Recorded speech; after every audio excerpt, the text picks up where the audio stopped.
दोस्तों, अगर आप भी किसी विवाहित महिला का गणना प्रपत्र भरना चाहते हैं और आप जानना चाहते हैं कि विवाहित महिला का गणना प्रपत्र किस प्रकार भरेंगे, तो सबसे पहले मैं आपको बताना चाहता हूं जिन विवाहित महिला का 2003 की वोटर लिस्ट में नाम नहीं था वो इस फॉर्म को किस प्रकार भरेंगे उनके बारे में है ये वीडियो। अगर आप 2003 में वोटर लिस्ट में आपका नाम था, वो आप चाहे मायके में आपने वोट डाली हो या ससुराल में वोट डाली है, तो किस प्रकार आपको जो है उस फॉर्म को भरना है ये मैंने ऑलरेडी एक वीडियो बना रखी है, आप वो वीडियो देख लीजिएगा।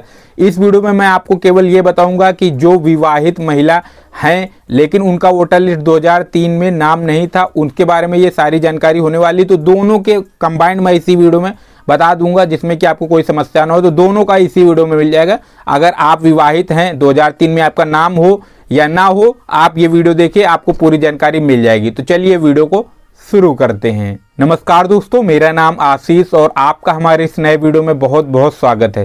तो चलिए वीडियो में आगे बढ़ते हैं। दोस्तों, विवाहित महिला का गणना प्रपत्र भरना है आपको, तो आप सभी को ये वीडियो पूरा देखना है। सबसे पहले मैं आपको बताना चाहता हूँ, अगर आप विवाहित महिला हैं, 2003 की वोटर लिस्ट में 2003 की वोटर लिस्ट में आपका नाम है या नहीं है, दोनों लोग ये वीडियो देखेंगे तो पूरी जानकारी सीख जाएंगे। सबसे पहले मैं आपको बताना चाहता हूँ कि वीडियो ज़्यादा लंबा ना हो, इसलिए मैं इसको जो है सबसे पहले भर लिया हूँ और डिटेल में आपको बताऊँगा। सबसे पहले आपको फॉर्म मिला होगा कुछ इस तरीके से। तो यहाँ पर सबसे पहले अपनी नवीन फ़ोटो चिपकानी है, जो अपनी वर्तमान समय की फ़ोटो है वो चिपका दीजिए। फ़ोटो इसलिए चिपकाना क्योंकि जो नई आपकी वोटर लिस्ट बन के आएगी उसमें ये फ़ोटो छप के आएगी। फिर उसके बाद आप देखिए यहाँ पे लिखा है जन्म तिथि, आप यहाँ पर ध्यान से देखिएगा, जन्म तिथि लिखा हुआ है, जन्म तिथि, दिन, माह, वर्ष। तो सबसे पहले यहाँ पर उम्र नहीं डालनी, यहाँ पर दिन डालना है कि किस तारीख को और कौन सा महीना था, कौन सा साल था जिसका जन्म हुआ था। तो इनकी डिटेल आपको भरनी है। आधार कार्ड से आप देख सकते हैं, उसमें डिटेल होगी। फिर उसके बाद आधार कार्ड संख्या, तो ये देखिए आधार कार्ड संख्या यहाँ पे डाल देना है, ये आधार कार्ड में मिल जाएगी आपको, आधार कार्ड संख्या डाल दीजिए। उसके बाद यहाँ पे लिखा है मोबाइल नंबर, तो मोबाइल नंबर आपको याद होगा, तो जो इनका मोबाइल नंबर हो, जो निर्वाचक हैं उनका मोबाइल नंबर यहाँ डाल दीजिए।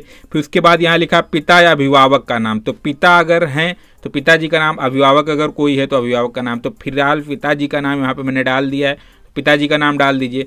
फिर उसके बाद पूछ रहा है पिता या अभिभावक के ईपीआईसी संख्या, तो पिता की ईपीआईसी संख्या आपको जो है पिताजी की मिल जाएगी, पिताजी की वोटर आईडी में। ईपीआईसी संख्या वोटर आईडी कार्ड नंबर होता है। तो ये देखिए पिताजी की ईपीआईसी संख्या यहाँ पे मैंने डाल दी, तो वो पिताजी की ईपीआईसी संख्या आप डाल दीजिए। उसके बाद लिखा है माता का नाम, तो जो माता का नाम हो वो आप डाल दीजिएगा। तो माता का नाम यहाँ पे मैंने लिख दिया है, फिलहाल आपको बताने के लिए माता का नाम लिखा है, आप अपनी माता जी का नाम जो हो वो डाल दीजिएगा। उसके बाद यहाँ पे लिखा है माता का ईपीआईसी संख्या, तो माता की ईपीआईसी संख्या डाल दीजिए।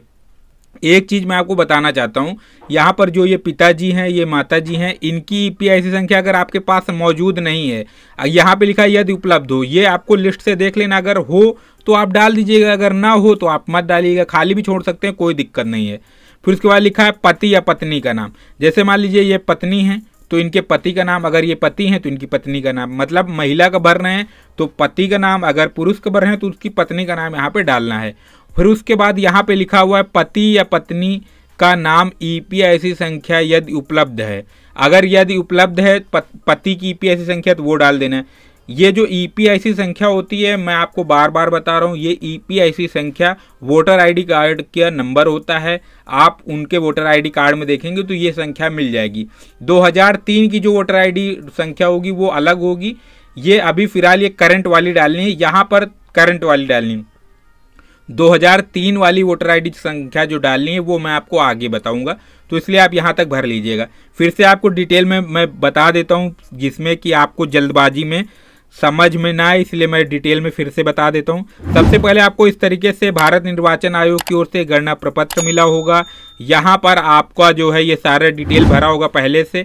यहाँ पर आपकी फ़ोटो लगी होगी, तो आपको एक नवीनतम फ़ोटो यहाँ चिपका देनी, नई फ़ोटो जो वर्तमान समय में आपने खिंचवाई हो, 1-2 महीने पुरानी हो तो चल जाएगी, कोई दिक्कत नहीं, 2-4 साल पुरानी नहीं होनी चाहिए। तो ये नवीन फ़ोटो आप चिपका दीजिए। उसके बाद यहाँ पे लिखा है जन्म तिथि, तो आप अपनी जन्म तिथि डाल लीजिए। उसके बाद आधार कार्ड संख्या लिखा है, आधार कार्ड संख्या डाल दीजिए। मोबाइल नंबर लिखा है तो अपना मोबाइल नंबर डाल दीजिए। पिता का नाम यहाँ पे डाल देना है। फिर उसके बाद पिता की ईपीआईसी संख्या अगर है तो ईपीआईसी संख्या पिताजी की डाल दीजिए। माता का नाम तो इनकी माताजी का नाम यहाँ डाल दीजिए। माताजी की ईपीआईसी संख्या अगर है तो डाल दीजिए। पति का नाम यहाँ पे डाल देना है, उसके बाद पति की PIC संख्या अगर है तो डाल दीजिए। इतना आपको फॉर्म में भर लेना है। अब उसके बाद नीचे डिटेल में मैं आपको आगे जानकारी बताता हूँ। तो अब इतना आपने कर लिया। उसके बाद अगर इन्होंने 2003 में जिसका फॉर्म भर रहे हैं 2003 में वोट डाली थी तो ये वाला कॉलम भरेंगे, अगर नहीं डाली थी तो ये वाला कॉलम।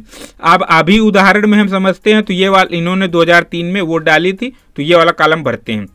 यहाँ पे लिखा है निर्वाचक का नाम, तो जो निर्वाचक का नाम हो वो आपको डाल देना है। EPIC संख्या यदि उपलब्ध हो तो EPIC संख्या यदि उपलब्ध हो तो 2003 की जो लिस्ट होगी 2003 की लिस्ट आपको डाउनलोड करना है, जिन्होंने जहां पर इन्होंने वोट डाली थी उस लिस्ट में अगर EPIC संख्या है तो भरिएगा, अगर नहीं है तो मत भरिएगा। आज की EPIC संख्या मत डाल दीजिएगा, क्योंकि पहले की EPIC संख्या अलग थी, आज की कुछ लोगों की अलग हो गई, कुछ लोगों की वही है, कुछ लोगों की अलग हो गई, तो आप अपने हिसाब से देख लीजिएगा।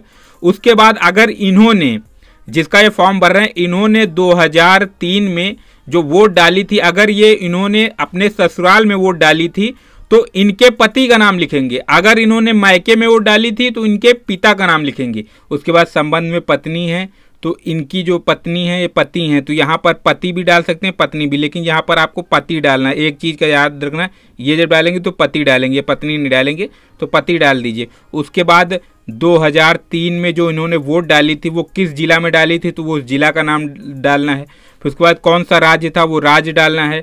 कौन सी विधानसभा थी, विधानसभा निर्वाचन क्षेत्र का नाम क्या था वो डालना है।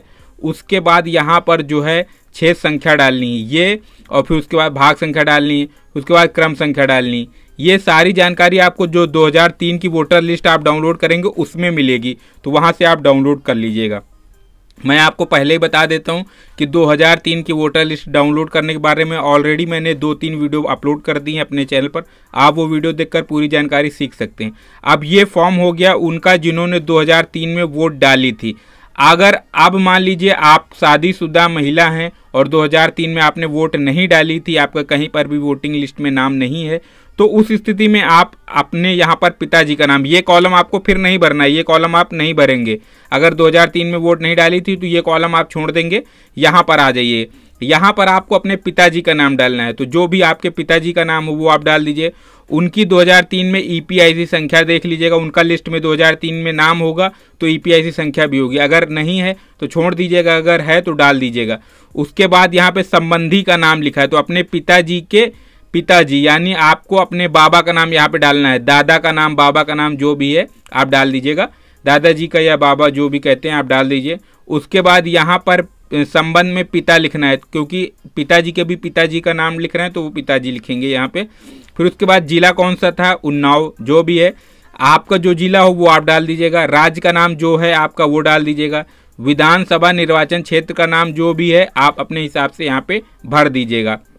उसके बाद विधानसभा निर्वाचन क्षेत्र संख्या, ये आपको 2003 की जो लिस्ट होगी, 2003 की जो लिस्ट है उसके अनुसार जो डालना है तो वो लिस्ट डाउनलोड कर लीजिएगा, वहाँ से आप डाल दीजिएगा। तो निर्वाचन क्षेत्र संख्या, भाग संख्या, क्रम संख्या, ये क्रम संख्या डालनी है आपको अपने पिताजी की क्रम संख्या यहाँ पे डालनी है। ये सारा जो कॉलम है ये अपने पिताजी के अनुसार आपको भरना है। ये सारा कुछ आप कर लेंगे। करने के बाद आपको यहाँ पे अपना साइन करना है। अगर मान लीजिए यहाँ पे लिखा है मतदाता किसी अन्य वयस्क पारिवारिक सदस्य के हस्ताक्षर, अगर मतदाता हस्ताक्षर कर रहा है तो केवल साइन करना है और यहाँ डेट डालनी। अगर मान लीजिए कि आप अंगूठा लगाते हैं तो यहाँ पर आप अंगूठा लगा सकते हैं, लेकिन अगर वयस्क परिवार का सदस्य कोई हस्ताक्षर कर रहा है तो उसका रिश्ते का उल्लेख करना है कि जो निर्वाचक का नाम है उससे उसका रिश्ता क्या है वो उल्लेख यहाँ पे आपको करना है। तो ये सारी डिटेल आपको फिल करनी है, तभी आपका फॉर्म भर पाएगा। तो मैं आशा करता हूँ कि आप ये जान गए होंगे कि विवाहित महिला जो हैं वो उनका फॉर्म गणना प्रपत्र किस प्रकार भरना है। अगर मान लीजिए कि 2003 में इन्होंने वोट डाली थी तो ये वाला कॉलम भरेंगे, अगर वोट नहीं डाली थी तो ये वाला कॉलम भरेंगे। तो इस प्रकार सभी विवाहित महिला जो है अपना जो है गणना प्रपत्र किस प्रकार भरेंगी इसके बारे में उनको पूरी जानकारी पता चल गई होगी। दोस्तों, अगर आपने इस वीडियो को यहाँ तक देखा तो आपको संपूर्ण जानकारी सीखने को मिल गई होगी। अगर आपको हमारी ये वीडियो पसंद आई हो तो कृपया करके इस वीडियो को लाइक करें, अपने दोस्तों के साथ इस वीडियो को शेयर कीजिएगा।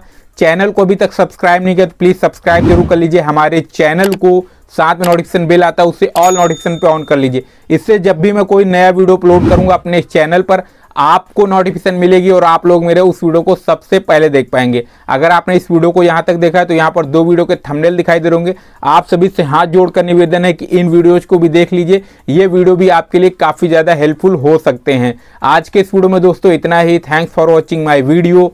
जय हिंद, वंदे मातरम।